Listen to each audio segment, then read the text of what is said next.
Hey, gorgeous. Welcome to Season 2 of the Hormone P.U.Z.Z.L.E Podcast. I'm your host, Coach Kayla Smith, CEO of the Hormone P.U.Z.L.E Society, a women's health hub for fertility, hormones, and the business of coaching, creator of the Hormone P.U.Z.L.E method, an infertility warrior, two-time boy mom, and women's health expert. This podcast is for women struggling with infertility, painful periods, terrible PMS, or really just any symptom of hormone imbalance that they are ready to eliminate for good. Tune in weekly as we interview amazing experts in the fields of women's health, breaking down those hormone walls, nerding out on nutrition, and having way too much fun. Whether you're beginning your journey or you've been struggling for years, we're going to finally help you put those pieces of your hormone puzzle back together so that you can get pregnant and eliminate those pesky symptoms for good. Are you ready? This season is packed with even more expert guests sharing groundbreaking knowledge, giving you that jolt of energy that you so desperately need, sending you lots of virtual hugs, and inspiring you to take your fertility into your own hands and make that baby. Thank you so much for tuning in. Now let's get started on your road to transformation. Caitlin Townsend is the founder of Nourished by Caitlin. She uses food as medicine and whole living lifestyle approach to get to the root cause and create optimal health for busy women. Caitlin is a functional nutrition therapy practitioner, as well as a chef trained at the Culinary Institute of America. Through her own fertility journey, she has been able to utilize her passion for food and knowledge of functional health to help other women on their journey. Let's welcome Caitlin to the show. Hey, Caitlin, welcome to the show. Thanks for being here. Thank you so much for having me.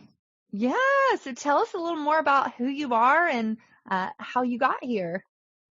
So my name is Caitlin, and I am the founder of Nourish. And, I pretty much just help women to fix their gut issues so that they can really enhance their overall health, including fertility, digestion, hormones, because it's all tied together. Yes, all tied to the guts, for sure. Yeah. And before that, I was a chef. So I'm a trained chef. I went to the Culinary Institute in New York, and I have had, my own business, a little gourmet market called the Tides Inn with my mom that I've had for about 10 years. Oh, cool. I love that. Oh my goodness. My husband and I are huge foodies, and so we are constantly trying to find chef created food. So I love that. Yes. Yeah. So food has always been a big part of my life for sure. I love it. So you had your own struggle with infertility. Can you tell us a little bit more about that? Yeah, so that's really what kind of, brought me down this road is that my husband and I, were married and wanted to have children, and then, nothing happened. So we went to the fertility doctors, and of course, right away, they wanted to put us on, to put me on Clomid. Yes.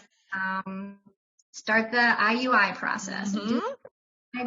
I just felt in my heart that, I know I'm ovulating. I track my cycles. I do that religiously. Like I know exactly, what's going on with my period, and it was perfectly normal. And they just really, they just couldn't give me any other answers. So then I went down my own rabbit hole. Right. All tend to do. And because I just really didn't want to go down the IUI or the IVF route without kind of finding like the root cause. Yeah. So then I went back to school to become a nutritional therapist, and I just fell in love with like the whole education piece, and I was upset with not knowing this stuff beforehand, and I just really wanted to teach other women all of this great information and just to empower yourself and your body and all this that we really, need to know a long time ago. Yeah, for sure. And that's so crazy because my story is so similar to that. I did the same. I tried to get pregnant. I couldn't. My doctors, kind of pushed me into Clomid, didn't work, pushed me into IUI. And I said the same. I was like, there's nothing medically wrong with me. Why do I have to do IUI or IVF? Exactly. Like there's a root cause why I'm not getting pregnant. And so it's exactly. amazing. You kind of said the same thing. And I wish more women would stand up and say that, And it's not blaming the medical industry at all, because they're wonderful. They know their stuff, but it's just they don't have enough time to really sit down and focus on these cases, these unexplained, cases. Mm-hmm. There's always an explanation. They just don't have the time to get to the nitty gritty and, figure it all out. So exactly. I wanted to find out my own root cause. And I did. And it was just so interesting because it wasn't just me. It was, my husband had some, little issues as well. And it's all these little details that just kind of make up the whole picture. Mm-hmm. And we don't realize that sometimes, stress and all of these things just play a huge role. And you just don't even think about that. Yep, exactly. And that's why I call my method in this show is the hormone puzzle, because it's all these little pieces of the puzzle that you're like, if one thing is out of balance, it could be enough to, change the whole picture of your health and of your fertility and all of it. Exactly. So it's really cool that you say that. So did your story have a happy ending? Would you tell us kind of what happened? Yeah, so it will have a happy ending. Okay. I'm positive about that. I'm still on my journey, and I'm just so excited now because I have so many more of the pieces to the puzzle. So does my husband. And just in general, this is, creating so much more of a healthier lifestyle for both of us. And we found any of this information out if we hadn't had this issue. Yeah, for sure. I know. I always say that too, that you'll be healthier throughout your life once you kind of get to that root cause and have your body working the way that it should. You're in balance, you're healthy, you're fertile. And so all of it kind of ties together. Yeah. And I love it because, I don't know where this quote came from, but somebody said you have to use your pain as your purpose. Yes. I love that, just to take, the struggles that you go through in life, because we all have certain things in life, and just to make that, kind of your passion. And that's what I've been doing. Oh, I love that. I know. And there needs to be more people like us working in our passion, helping other women not have to struggle the way that we might have. So. Oh my gosh. Yes. Yeah. Awesome. So talk to me a little more about cooking. I know, when I work with clients, I always suggest that they're eating whole food balanced nutrition. And that's probably one of the things I hear the most is I don't have time to cook.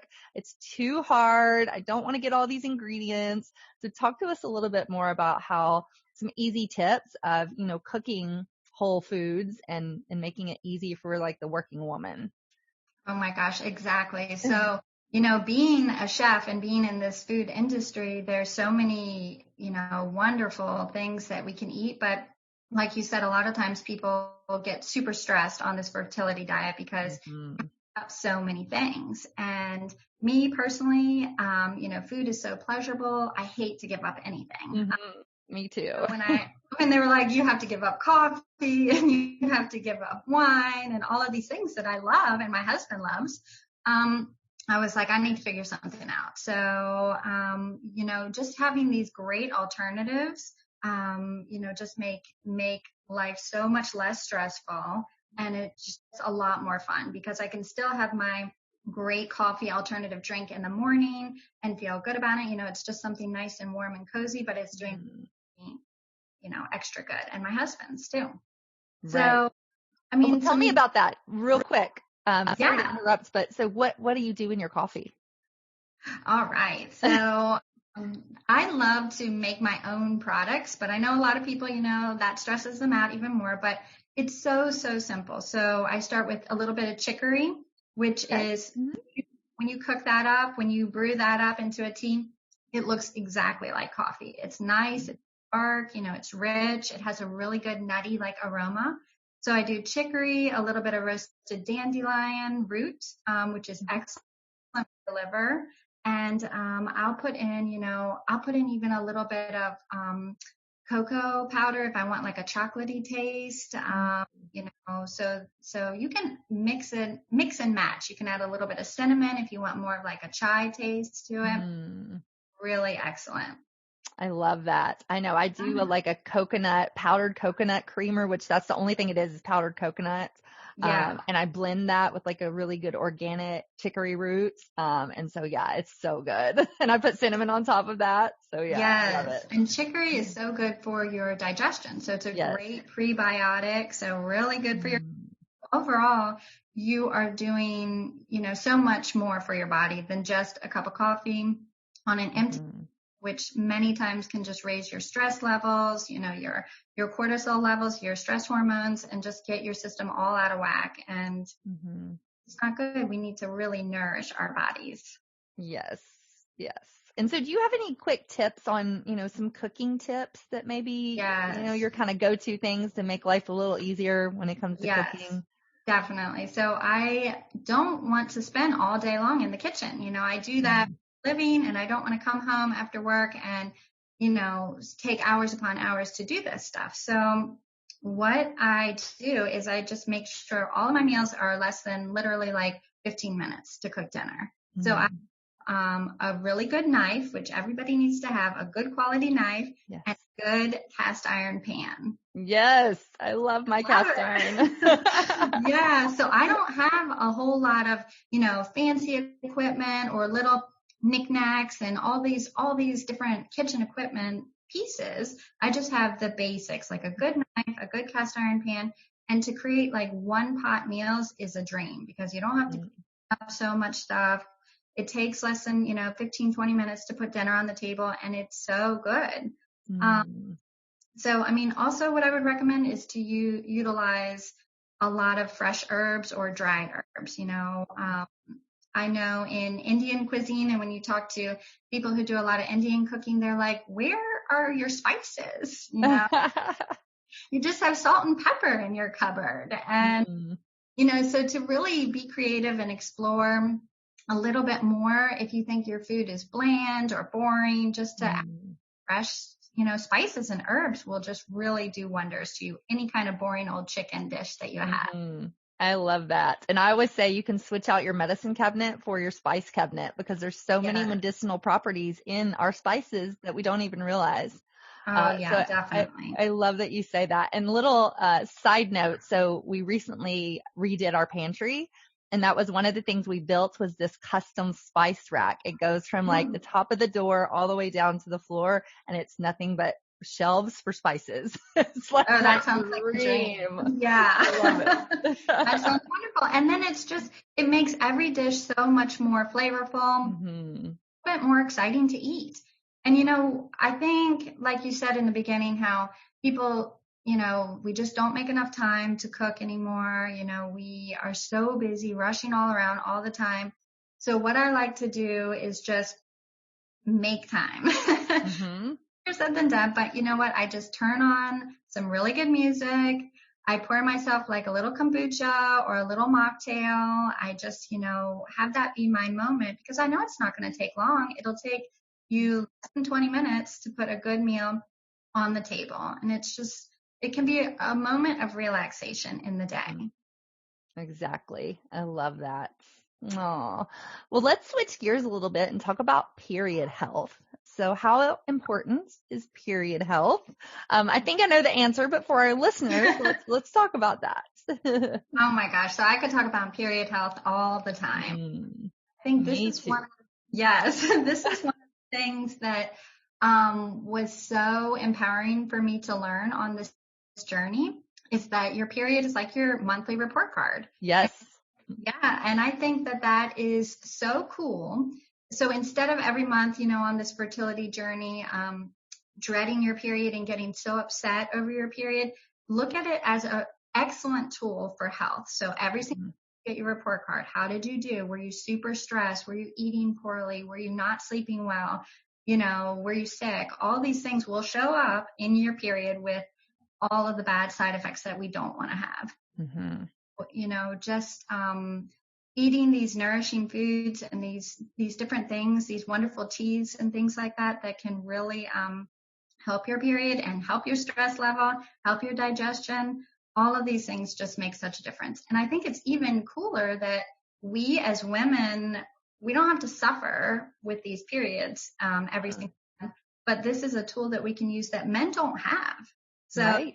I kind of think we're a little bit lucky in regards to every single month we have a little tool that's going to tell us how our health is. And men, they don't really tune in, they don't really understand and have that.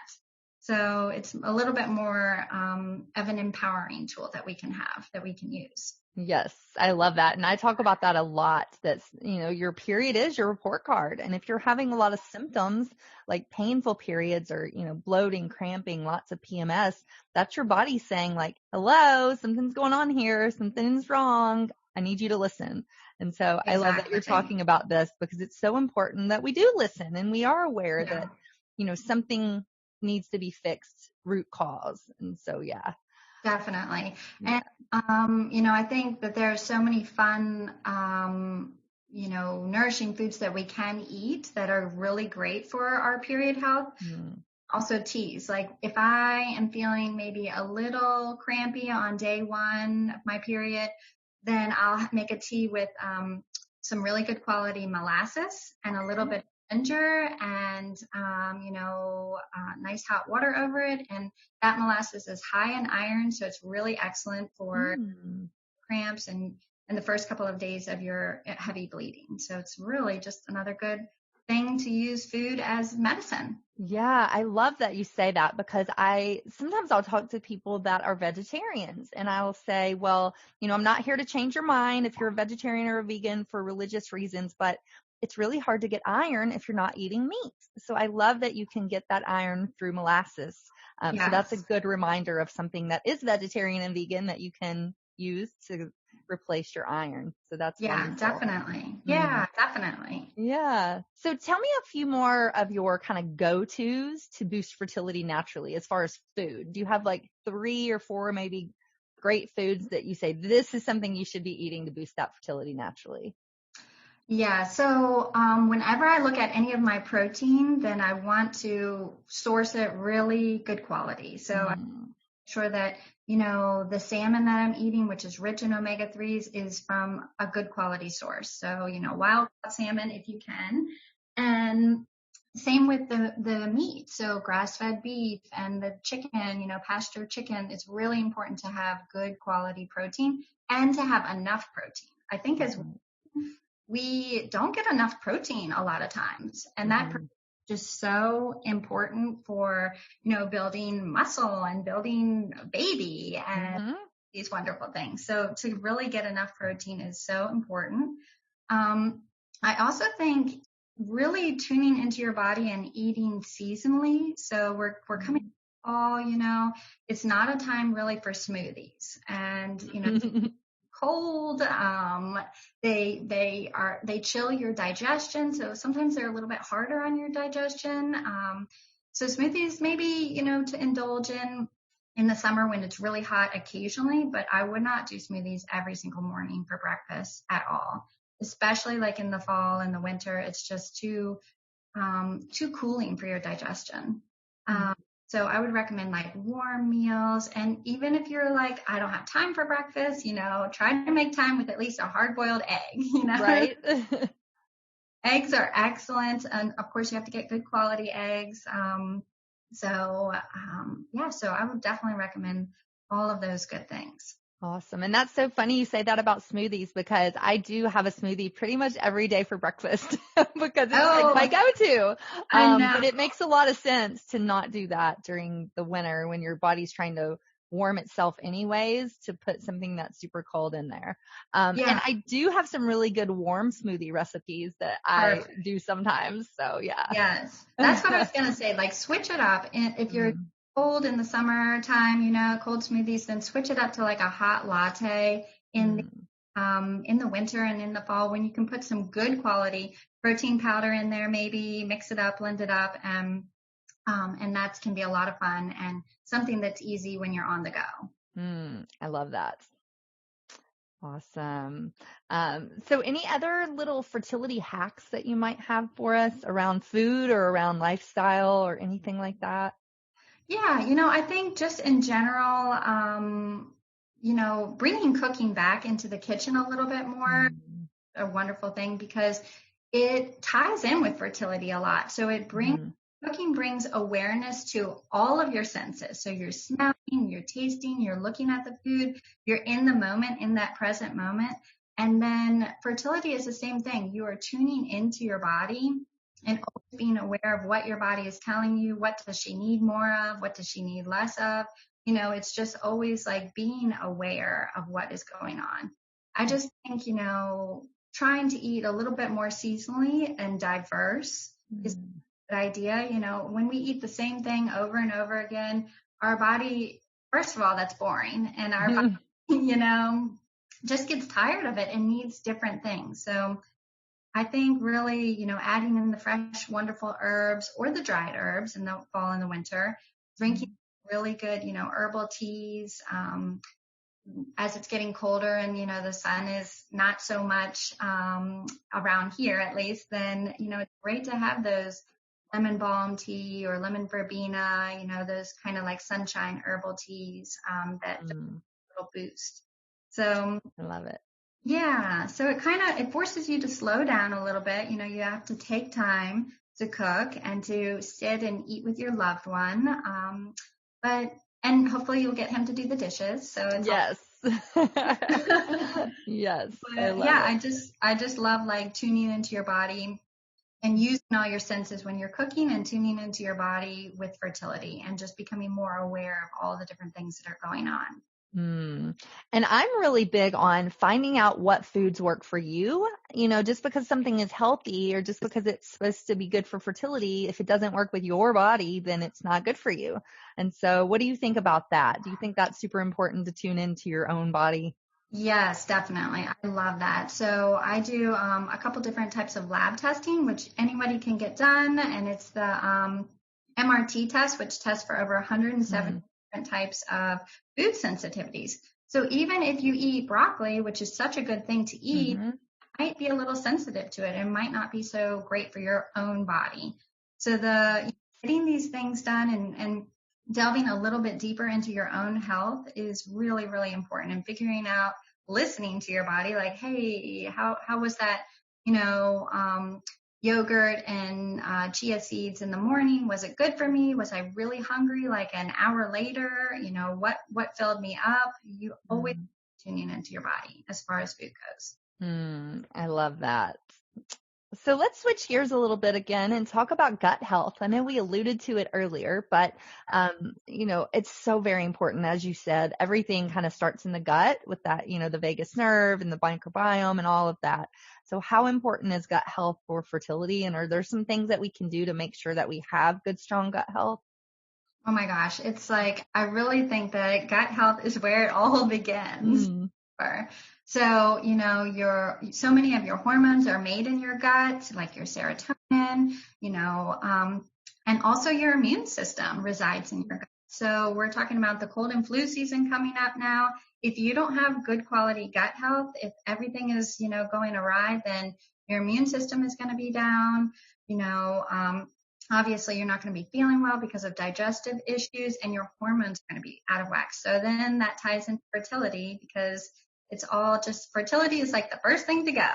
Right. So I think it's so important. That's why, starting your morning off instead of with an acidic coffee, and I love coffee, by the way. So ashing coffee, and I know I'll be able to have it, here and there at some point in my life, but starting your day with like either a morning herbal tea, a warm latte, that has some really good qualities to it, or, an herbal coffee. And if you don't want to make your own, there are tons of great brands.